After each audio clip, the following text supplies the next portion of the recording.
वर्णानाम अर्थसंघानाम रसानां छंदसामपि मंगलानांच कर्तारौ वंदे वाणी विनायकौ नमामि सद्गुरुं शांतं सच्चिदानंद विग्रहं पूर्ण ब्रह्म परानंदम ईशमानंदी वल्लभम माधुर्य रसकल्लोलां शिवशक्त्यैकरूपिणीं अमृतानुभवार्थाय वंदे ज्ञानेशनंदिनीं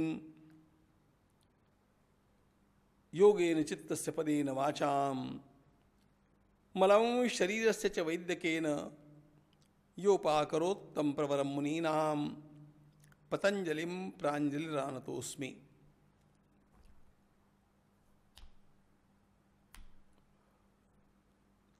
तपस्वाध्याय ईश्वर प्रणिधानानि क्रियायोगः।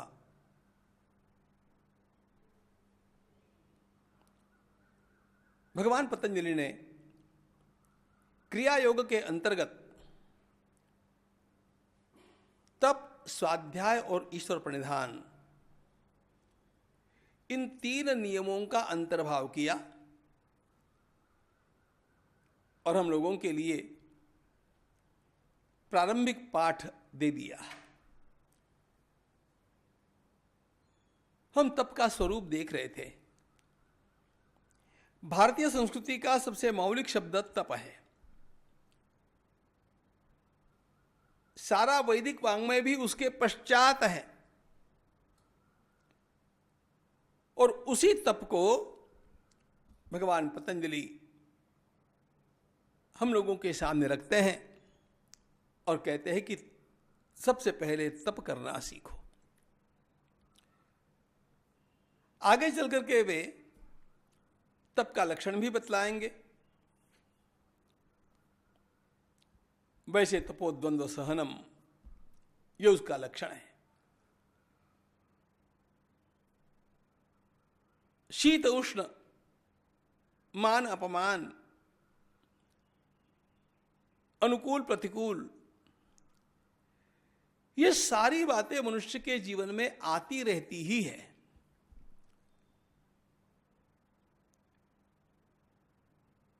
यदि किसी को योगाभ्यास के मार्ग पर चलना है तो उसे इन सभी बातों को शांति के साथ सहने की क्षमता अपने भीतर वृद्धिंगत करना बहुत आवश्यक है।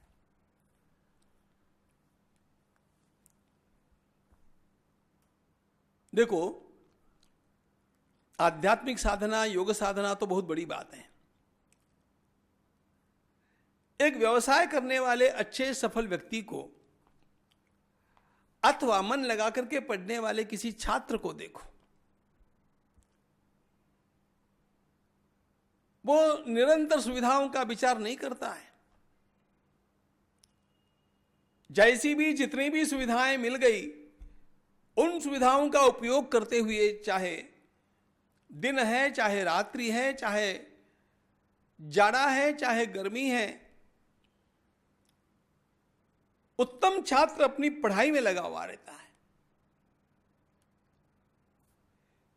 यदि इन बाहर की अनुकूल प्रतिकूलताओं की ओर ध्यान देकर के हम शिकायतें करते बैठेंगे तो हमसे न अध्ययन होना है, न तपस्या होनी है, न योग होना है।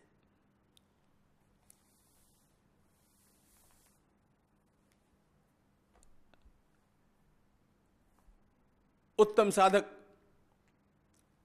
अरे कहीं पर भी किसी गुफा में किसी बाबा जी के पास जाकर के और करतल भिक्षा तुरतल वासा, जो जैसा मिल गया उसी को खा पी करके, जो पहनने ओढ़ने मिल गया उसी को धारण करके, और जहां कहीं मथा टेक करके अपना विश्राम करके और साधन करके महान बन गए, और सुविधाओं के लिए तरसते रहने वाले और उनकी प्रतीक्षा करने वाले लोग जहां थे वहीं के वहीं रह गए। मैं सुविधाओं को नकारना नहीं चाहता हूं, लेकिन इन सुविधाओं की एक विचित्रता यह है, ध्यान रखना, कि आज जो मुझे कंफर्ट लगती है वो कल मुझे नेसेसिटी लगने लग जाती है। अब तक तो मैं इन सब बातों में चला लेता था, लेकिन आदत ऐसी हो गई, अभ्यास ऐसा हो गया सुविधाओं के मिलते ही कि अब उनके बिना मेरा अभ्यास होता नहीं, मेरा योगाभ्यास होता नहीं। अब इन बातों को जितना बढ़ाएंगे उतनी बढ़ती है, जितना घटाएंगे उतनी घटती है। इसलिए उत्तम साधन यदि करना हो तो सबसे पहले जो स्थिति प्राप्त है उस स्थिति को मैं सह लूं, अपना योगाभ्यास नहीं छोड़ूं। अपने आप यदि कोई अनुकूलता उपलब्ध हो जाती है तो उसको नकारने की आवश्यकता नहीं है, लेकिन उसके अभाव में अपने अभ्यास को त्यागने की भी आवश्यकता नहीं है। यह शीत उष्ण सहन करने की, यह मान अपमान को भी सह लेने की, अनुकूल प्रतिकूलता को सहने की हमारी जो वृत्ति है उसका नाम है तप। यही तप है। शीतोष्ण सुख दुखेषु, उत्तम साधक शीत उष्ण में, सुख दुख में, अनुकूलता प्रतिकूलता में डगमगाता नहीं, वो अपना अभ्यास करता है। प्रतिकूलता आ गई, क्या करो? भगवान गीता में भी कहता हूं स्थितिक्षस्व भारत, सहो। हरदम कंफर्ट की ओर, हरदम सुविधा की ओर मत दौड़ो, चला लो। अरे हमारे पूर्ववर्ती साधकों ने, सिद्धों ने कितना कितना सहा है। ये तप का विषय और भी आ गया है। ये तीनों विषय आगे फिर भी आने वाले, तब और देखेंगे। या इकट्ठे आ गए इसलिए थोड़ा थोड़ा देखते हैं। इसलिए सहो, सहना सीखो, तब योगाभ्यास होगा। क्रिया योग में पहली बात यह बताई। मैं इसमें एक बात और जोड़ता हूं। तप की एक सुंदर व्याख्या महाभारत में आती है। तपस्वधर्मवर्तित्वम। यदि आपको ध्यानाभ्यास आदि के लिए बैठना है ना, अपने सारे काम काज को ठीक से ढंग से पहले पूरा कर लो। स्वधर्मवर्तित्वम, मैंने अपना कर्तव्य पूरा नहीं किया है और मैं ध्यान के लिए बैठूंगा तो मेरा मन उसकी ओर भागता है। तो पहली बात, योगाभ्यास का आरंभ करने से पहले यम नियमों का पालन करना है। उनमें से भी 3 नियमों का पालन सबसे पहले करना है, और उसमें पहली बात है तप। अपने मन को सहने के लिए सिद्ध करके रखना है। फिर कहते हैं रोज स्वाध्याय करो। स्वाध्याय शब्द का अर्थ है सद्ग्रंथों का वाचन। देखो, जिस क्षेत्र में हम काम करते होंगे उस क्षेत्र के पूर्वसूरियों ने बहुत सारा ज्ञान उस विषय का ग्रंथों में निबद्ध करके रखा है। हमारा यहां का क्षेत्र है योग का, आत्मज्ञान का, ईश्वर प्राप्ति का। तो आत्मज्ञान के बारे में, ईश्वर प्राप्ति के बारे में, योग के बारे में जो सद्ग्रंथ हम लोगों को उपलब्ध होते होंगे उनका थोड़ा थोड़ा स्वाध्याय करते रहना चाहिए। उसके कारण हमारा मन अपने मार्ग पर रहता है।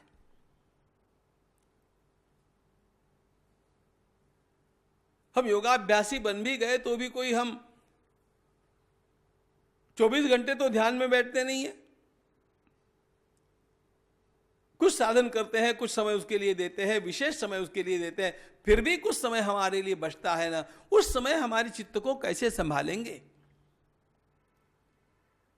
तो कहते हैं स्वाध्याय करो, सद्ग्रंथ पढ़ो। उत्तम साधक के पास सर्वदा 2-4 सद्ग्रंथ होने चाहिए जो उसके उत्थान काल में काम आवे। स्वाध्याया योगमासीत, योगा स्वाध्याय मासते।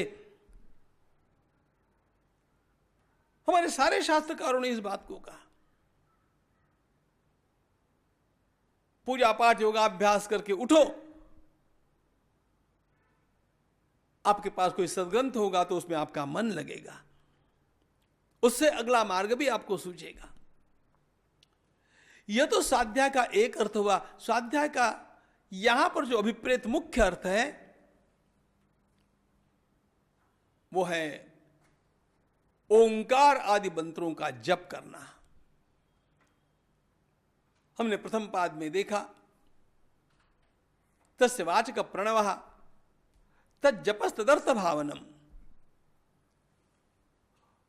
निरंतर ओंकार के जप को स्वाध्याय कहते हैं। यहां ओंकार का जो जप कहा गया, यह फिर से बतलाता हूं, यह केवल ओंकार का मान करके मत चलिएगा। आपको अपने अपने संप्रदाय के अनुसार, अपनी अपनी पूजा पद्धति के अनुसार, अपनी अपनी रुचि के अनुसार जो भी ठाकुर जी का नाम मिला होगा, जो भी मंत्र प्राप्त हुआ होगा, उसका जप करना मत छोड़िए। उस जप का ही नाम है स्वाध्याय।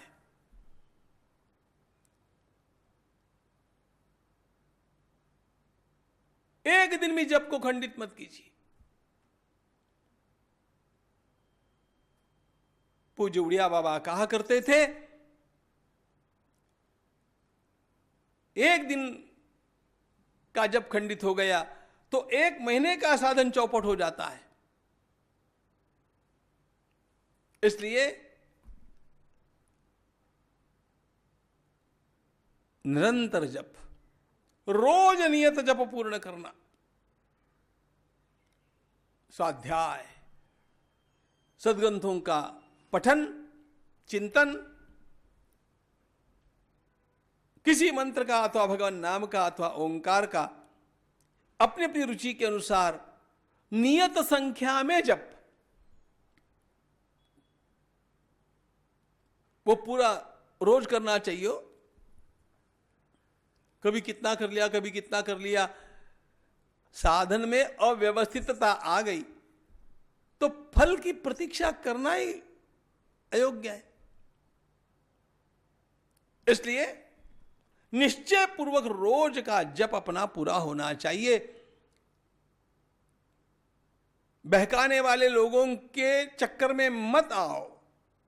जप करो, माला लेकर के करो, बिना माला के करो, लेकिन भगवान का मंगलमय नाम, कोई न कोई मंत्र आपके जीवन का आलंबन होना चाहिए, तभी जाकर के योग में आगे बढ़ेंगे। इतना पक्का ध्यान में रखना। इसके विपरीत जो कोई आपको कुछ बोलता होगा वो बहका रहा है, पक्का। हमारे शास्त्रकारों ने मंत्र जप का बहुत महत्व गाया है।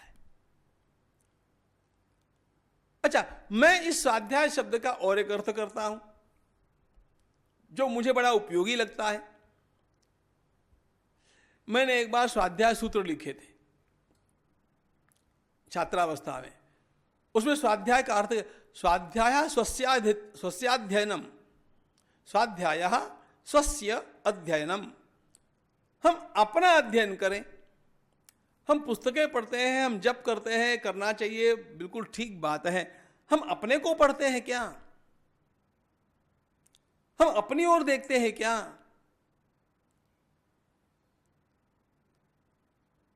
मेरा स्वास्थ्य कैसा है? मेरी आदतें कैसी हैं? रोज किए जाने वाले मेरे कर्म कैसे हैं? मेरे मन में उठने वाली भावनाएं कैसी है? यह सब योग्य है कि अयोग्य है? योग्य है तो उनको बढ़ाना चाहिए, अयोग्य है तो उनको घटाना चाहिए। यह सारा स्वयं का अध्ययन, आत्मचिंतन, आत्मविचार, इसे मैं कहता हूं आत्मसमीक्षा। ये जो करेगा वो अपने आप ही साधन के मार्ग पर आगे बढ़ेगा। फिर कहते हैं ईश्वर प्रणिधान, तपस्वाध्याय ईश्वर प्रणिधानानि क्रियायोगः।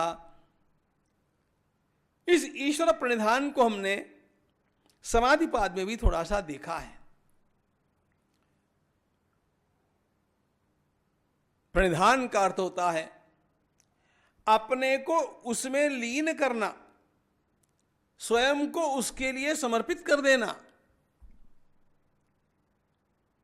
सादे शब्दों में बोलूं तो ईश्वर के लिए भक्ति भावना निरंतर रखना, ईश्वर में आस्था, ये योग का प्राण है, इसको भूलना मत।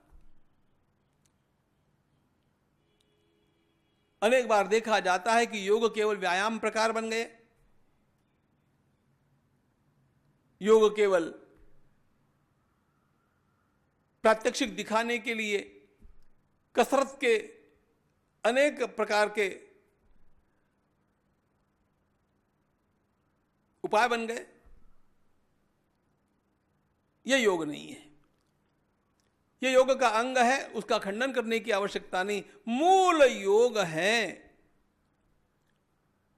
ईश्वर की प्राप्ति के लिए, इसलिए उसमें अपनी भक्ति भावना होना आवश्यक है। पहला जो तप कहा गया ना, वह कायिक है, शारीर क्रिया है। दूसरा जो स्वाध्याय कहा गया वो वाचिक क्रिया है, और यह जो ईश्वर प्रणिधान है यह मानसिक क्रिया है। हमारा मन निरंतर भगवान में लगा हुआ होना चाहिए, ईश्वर में आस्था हमारी कभी भी खंडित न हो। अब उस ठाकुर के लिए हम लोग अपनी अपनी पद्धति के अनुसार, अपने अपने संप्रदाय के अनुसार, क्योंकि ये योग शास्त्र अत्यंत व्यापक है, इसमें कहीं संकीर्णता नहीं है। आपको जिस प्रकार की आस्था है उसी प्रकार के ईश्वर के स्वरूप में आस्था रख करके आप अपना साधन कीजिएगा, लेकिन आस्था अवश्य रखिएगा। सगुण साकार है, निर्गुण निराकार है, सगुण निराकार है, निर्गुण साकार है, ये चार प्रकार होते हैं। इन चारों में से आपको जो ग्राह्य है उसी का ग्रहण कर लीजिएगा। हमें तो सब मान्य है, लेकिन ईश्वर को भूलिएगा नहीं। और ईश्वर को न भूलने के लिए ही तो हमारे यहां पर नवधा भक्ति कही गई।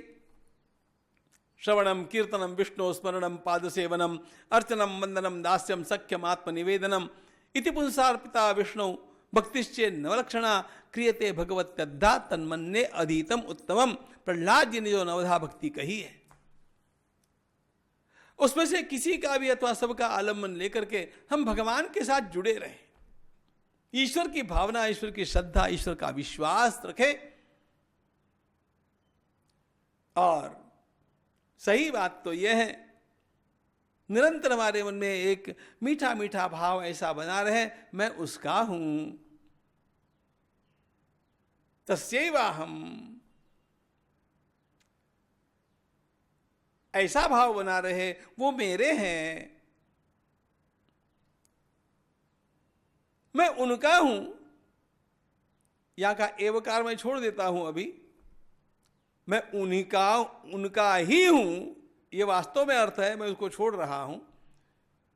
केवल वे ही मेरे हैं, इसमें का ही मैं छोड़ रहा हूं सुविधा के लिए आपकी। आरंभ में तो भी आपको कम से कम ये लगना चाहिए कि मैं उनका हूं, वे मेरे हैं, ये संबंध बन जाए।